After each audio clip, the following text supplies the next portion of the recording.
តង់សុងចូលបានរហូតដល់ទៅ200 វ៉ុលមាន Bluetooth សម្រាប់ឆែកមើលតាមទូរស័ព្ទបាទសួស្តីពុកម៉ែបងប្អូនបាទរាល់ដងគឺខ្ញុំតែងតែបង្ហាញពីដុំសាកលំដាប់ថវិកា MPPT ក៏ដូចជា PWM លំដាប់ថវិកាដែលមានតម្លៃសមរម្យធូរថ្លៃសម្រាប់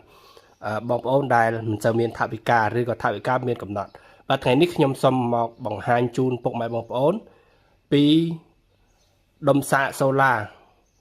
ឬក៏ Solar Charge Controller ប្រភេទសាកលឿនដែលមានតម្លៃថ្លៃគុណភាពល្អបាទអញ្ចឹងយើងផ្ដើមពីពណ៌សខាងឆ្វេងដៃទៅមុនបាទនេះគឺជា MPPT ដែលអាចអនុញ្ញាតឲ្យយើងចូលភ្លើងរហូតបានដល់ទៅ200 វ៉ុលខ្ពស់បំផុតអនុភាពបានដល់ទៅ3120 វ៉ាត់បាទហើយភ្ជាប់មកជាមួយនៅខ្សែម៉ាស់ដីនេះមួយដែរហើយវាមាន Bluetooth សម្រាប់ភ្ជាប់ទៅកាន់ទូរស័ព្ទដៃយើងអាចឆែកមើលការប្រើប្រាស់ផ្សេងៗនៅលើទូរស័ព្ទដៃបានបាទអានេះគឺយើងអាចសាកអាគុយពី12ដល់48 វ៉ុលសម្រាប់ពណ៌សពណ៌ថ្លានៅពណ៌កណ្ដាលនោះគឺ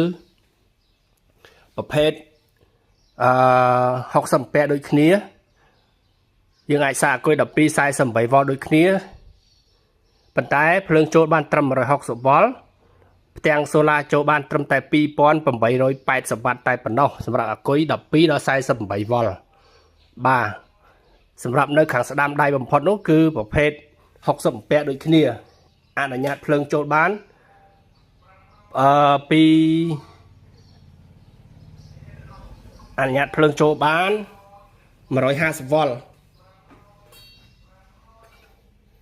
អនុភាពចូលបាន3120 វ៉ាត់ដូចគ្នាហើយមួយនឹងដែរក៏យើងមាន Bluetooth សម្រាប់ឆែកមើលតាមទូរស័ព្ទបានដូចគ្នាសិតតែប្រភេទសាកលឿនដូចគ្នាគ្រាន់តែថាខាងនេះគឺភ្លើងចូលបានខ្ពស់រហូតដល់ទៅ200 វ៉ុលអានោះ160 វ៉ុលអានេះ150 វ៉ុល